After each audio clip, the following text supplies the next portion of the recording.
y'all, it's Chris here with Rockin Farm, and today we're going to be touching on that how do I get my homestead series. We've already covered changing attitude. We've already covered having the heart. Today we're actually going to talk about some necessary homesteading skills that you can develop while you're in that holding pattern. Before we jump into that today, I want to touch on something really cool that I came across. If you go down to the description of this video, you are going to see a link for the Beginning Farmer of the Year Award. This is a contest that's taking place for kind of this central Midwest area of the country. But one of my fellow IPP breeders is in the running this year. Now, when Colleen first approached me and asked me if I would mention this in one of my videos, I was a little leery if I'm going to be completely honest. But I went and checked it out and I liked what I saw. What I read was 4 very different stories about people doing very different things in the farming industry. But what was really cool is that every single one of the 4 people that were in the running were all female farmers. As a man who was very intentional about marrying a very strong, very independent woman, and then also equally intentional about raising very strong, very independent young women, I really dig it when I see women succeeding in industries that are typically dominated by men. I like reading the story about that female combat rescue medic, or that female firearms instructor. Or in this case, 4 very cool stories about 4 very different female farmers. So click on that link, go read some very cool stories, but then make sure you vote for my friend Colleen, and let's see if we can get her the win in this contest. Now, why would you specifically vote for Colleen? Well, number 1, because I'm asking you to, and number 2, Idaho pasture pigs. Do I need to say anything else? Now, I don't remember where I first heard this saying. I'm not taking credit for this saying in any way, shape, or form. I just don't remember where I heard it first, so I can't really give credit to anyone else. But it's a saying that I definitely think that we should all live by, and that is, treat your waiting room like it's your classroom. Today, I'm going to give you a list of 12 skills that I think are very important to have and develop before you ever even get your homestead. I'm not saying that this is an all-inclusive list. I'm not even saying that these are the 12 most important skills, but these are things that I definitely am happy that I learned a little something about before we got the homestead, because the ones that I didn't spend as much time on, well, I learned the hard way when I got the homestead. There are 60 quadrillion quote-unquote homesteading skills that people think you should have. If you look up online most important homesteading skills to have, you will see the 5 most important, the 8 most important, the 9 most important, the 33 most important, the 40 most important, the 121 most important. Okay, y'all, there's a lot of stuff that can go on a homestead. But I don't like to focus on things like, you should learn how to make your own soap. You know what? If you don't learn how to make your own soap, as long as we have stores, you can get it at the store, and if we don't have stores, well, you can just stink. That's not knocking making soap. That's a skill that I would like to gain. It's a great opportunity to earn some income. It's just not necessarily something that I think you have to know how to do in order to have a homestead.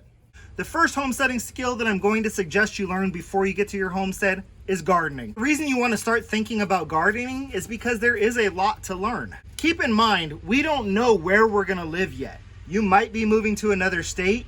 You might be moving to the other side of your town. But you know what? Soil conditions literally change about 5 times as you cross my property. There's so many different types of gardening, it's absolutely ridiculous. We've got container gardening, raised bed gardening, hugelkultur gardening, in-ground gardening, lasagna gardening, square foot gardening, and kitty doggy chick gardening. Okay, fine, I made that last one up, but I think you're starting to see my point. The only advice that I would give right offhand about the types of gardening is don't buy into the romantics of certain types of gardening. Don't think you have to go chop down a forest because hugelkultur is the newest, latest thing. And I also mentioned container gardening to you. Well, y'all, that means you can get started right where you're at now. A couple of 5-gallon buckets, a bag of soil, and some plants from one of your big box stores. You're growing food. That's going to teach you a lot about gardening. What types of vegetables do you want to grow? We all know that when you get to your homestead, you have to grow all the things, because if you don't, you're not a homesteader. Sorry, y'all. I kind of call malarkey on that one. I always say, eat what you grow and grow what you eat. If everyone in your family hates eggplant, why would you grow eggplant? What type of fertilization schedule do you want to do, and what type of a gardener do you want to be? I mean, I would encourage everybody to be like a completely and totally organic gardener. But here's the deal, y'all. I say it all the time, but I'm gonna say it again. Do not let perfection be the enemy of what could be really good. Learning how to grow your own food, cutting down on that quote unquote carbon footprint by the fact that your food doesn't have to be shipped to a store and then you have to drive to that store to get that food. Well, I think that's what's important to start. Work on getting to the organic part. Now, while we're touching on the topic, I think there's kind of another skill set that's pretty important that kind of goes along with that. But that is going to be saving seed and starting seedlings. Now, these are actually two very different, very individual skills. Just like with the gardening, there's individual skills within the skill set. Different vegetables, different fruits, you save the seeds in different ways. So again, think about what you're going to be growing and think about how you need to save the seed from those things that you're growing. Behind me here, I've got a big old bucket full of dried out long beans, and that means that me, my neighbors, my family members, anybody who wants to grow long beans next year isn't going to have to go looking for seed. The other thing that you see behind me here is my indoor seed starting system. Big thing is I've got these grow lights. So by moving it indoors, adding a little bit of heat to a room if necessary, and having these grow lights on this system, I can start my seedlings inside my house and I don't have to go to the store to buy all those seedlings. Also kind of related to the garden, but other parts of the farm as well, is going to be food preservation. Y'all, you can get into the weeds here as well. I think that everything I'm about to mention are all equally important skill sets. Pick one, tackle it, get decent at it, jump on to the next one. There's dry canning, things like pinto beans, rice, and dehydrated herbs. There's water bath canning, pressure canning, pickling, dehydrating on a budget, vacuum sealing, freezing, and if you're a fan of things like kimchi and sauerkraut, we can't forget fermenting. Now, I know that sounds like a lot. To be honest with you, I might have missed something. But like I said, they're all equally valuable skills. Pick one, get started, learn it, get to know it, move on.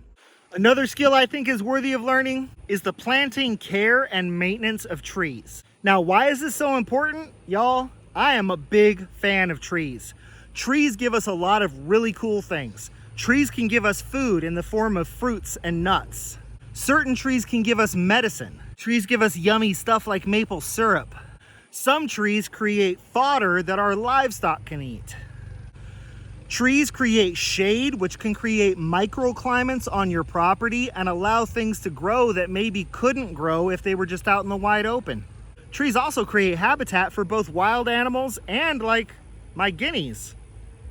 They sleep in that tree right there. So what types of skills do you want to learn as far as trees go? Well, proper planting of trees, proper watering schedules for each kind of your tree, proper fertilization schedules and the types of fertilizers that you would use for your trees, proper pruning of your trees, and, well, what types of trees even grow in the place that you want to live. I think another important homesteading skill to learn is how to grow herbs and what those herbs are good for. Different types of mint can be great for that upset stomach. Marshmallow has a soothing coating characteristic that makes it awesome for sore throats and those kind of fiery bellies. Rosemary can stimulate energy and sharpen mental awareness. Oregano has natural antimicrobial properties. Lemon balm has a calming, soothing effect. And while a lot of people associate things like chamomile with having that calming, soothing effect, chamomile can also get you burping and tooting and get things moving. You can make herbs into teas, you can make herbs into tinctures, you can make herbs into syrups, you can make them into poultices and rubs. There's all kinds of things you can do with herbs. But you know what, y'all? Herbs aren't all just about medicine. A little basil, oregano, thyme, rosemary, some tomatoes from your garden. Mamma mia, you got the good salsa there. Yet another important skill to have is going to be the building, maintenance, and repair of fencing. Now, many of you know this about me, but I'm going to repeat it here. I hate stretching fence. I would rather sit neck deep in a bucket full of buttholes a week after processing than stretch fence. But in all honesty, if there's one homesteading skill that you're going to use again and again and again and again, it's going to have to do with fencing. You tear the fence down, you put the fence up. You move the fence breaks, the animal gets out. You've got to fix the fence.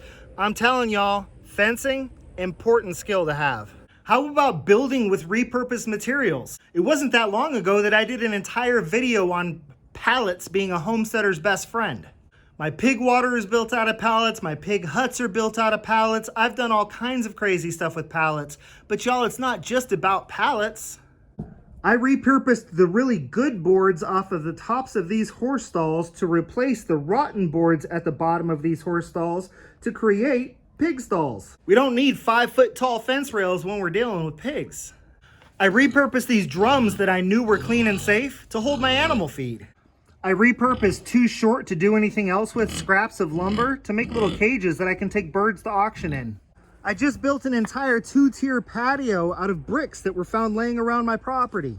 Repurposing cardboard for soil health and for weed suppression.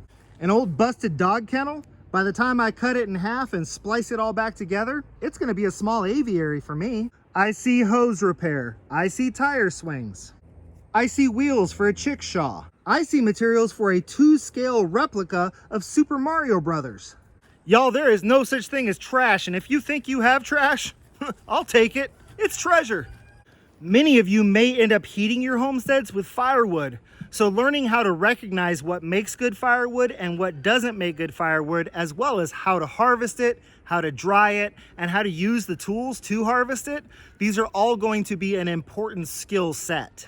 For example, this cedar behind me makes for an unbelievably awesome outdoor campfire, but you would not want to burn this in your pot-bellied stove. A chainsaw and an axe can be an unbelievable asset to you on a homestead, but they can also kill you if you don't know what you're doing. So you know what? Find somebody who knows how to use a chainsaw, find somebody who knows how to use an axe, and take a few lessons. And while we're kind of finishing up talking about chainsaws, let's talk about other tools that are unbelievably important on a homestead and the individual skill sets that go along with those. Now, while we do use a chainsaw a lot on our homestead, we don't heat with a lot of wood. We primarily use that chainsaw for the clearing of land and the trimming of trees. I'll tell you what, there are 3 tools that we use a lot, and we use these tools to do my least favorite thing, stretching fence. I can honestly say out of every tool on my homestead, that includes my shop tools behind me, we probably use post hole diggers, rock bars, and shovels more than anything else on this homestead. If you don't know what a rock bar is, it's this giant 6-foot tall 30-pound chunk of steel. But on a homestead, a rock bar may as well be made of gold. Think about where you want to live, think about the lifestyle you want to lead, and then start figuring out some of the tools that are going to be helpful to you on your homestead. And if you don't already know how to use those tools, start learning how. Homesteading skills number 10 and 11, they're going to seem a little bit odd to you, but you know what? Hear me out. Homesteading skill number 10, start learning now how to reduce waste. There is a very good possibility that when you get your homestead, you're going to be living in an area that does not have 2-time-a-week trash service like you've gotten used to in the city, or suburb, or wherever you live now.